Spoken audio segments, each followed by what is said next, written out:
Hello বন্ধুরা, career space YouTube চ্যানেলে আপনাদের সকলকে স্বাগত জানাই। আশা করি আপনারা সবাই ভালো আছেন। আজকে এই মুহূর্তে শিক্ষক নিয়োগ সংক্রান্ত যে সবচেয়ে গুরুত্বপূর্ণ আপডেট উঠে এসেছে, বিস্তারিত সেই সম্পর্কে আলোচনা করব।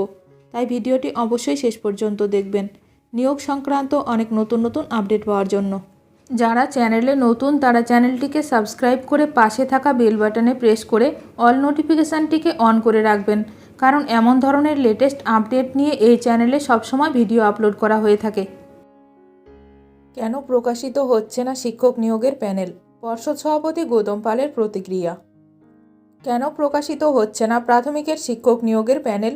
প্রাথমিক শিক্ষা পর্ষদ চুপ থাকায় প্রশ্ন তুলছেন চাকরিপ্রার্থীদের একাংশ।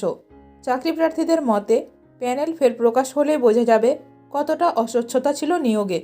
তাদের প্রশ্ন, কেন প্যানেল প্রকাশ করছে না পর্ষদ? যদিও এই বিষয় নিয়ে মুখ খুলতে চাইছেন না প্রাথমিক শিক্ষা পর্ষদের সভাপতি গৌতম পাল। তাদের দাবি, বিচারপতি অভিজিৎ গঙ্গোপাধ্যায় নির্দেশ দিয়েছেন 10 দিনের মধ্যে প্যানেল প্রকাশ। চাকরিপ্রার্থীদের দীর্ঘদিন ধরেই প্যানেল প্রকাশের দাবি করে আসছেন তারা। আরটিআই করেও প্যানেল জানা যায়নি। অভিযোগ, অধিকাংশেরই নিয়োগ সরাসরি SMS-এর মাধ্যমে হয়েছে। প্যানেল যদি স্বচ্ছ হয় তাহলে তা প্রকাশ করতে কেন এত গড়িমসি করছে পর্ষদ?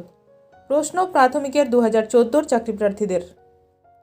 এর আগে বিচারপতি অভিজিৎ গঙ্গোপাধ্যায় নির্দেশ দিয়েছেন 10 দিনের মধ্যে প্যানেল প্রকাশ করতে।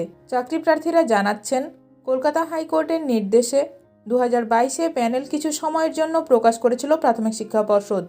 সেই প্যানেল প্রকাশ হতেই হাজার অভিযোগ সামনে আসে। তখন পর্ষদ নোটিশ জারি করে বলে কিছু প্রযুক্তিগত ত্রুটি রয়েছে ওই প্যানেলে। 11ই ডিসেম্বর টেটের পরে প্যানেল প্রকাশ পাবে। সেই প্যানেল তুলে নেওয়ার পর আর প্যানেল প্রকাশ হয়নি। যদিও এই নিয়ে প্রাথমিক শিক্ষা পর্ষদের সভাপতি গৌতম পাল এখন কোনো মন্তব্য করবেন না বলে জানিয়েছেন। তবে চাকরিপ্রার্থীদের মতে প্যানেল ফের প্রকাশ হলেই বোঝা যাবে কতটা অস্বচ্ছতা ছিল নিয়োগে। তাদের প্রশ্ন, কেন প্যানেল প্রকাশ করছে না প্রাথমিক শিক্ষা পর্ষদ? তবে কি প্যানেল প্রকাশ হলেও অনিয়ম প্রকাশ্যে চলে আসবে? উঠছে প্রশ্ন। ভিডিওটি ভালো লাগলে অবশ্যই লাইক করবেন। আজকের ভিডিওটি এখানেই শেষ করলাম। নতুন কোনো আপডেট নিয়ে দেখা হবে নেক্সট ভিডিওতে।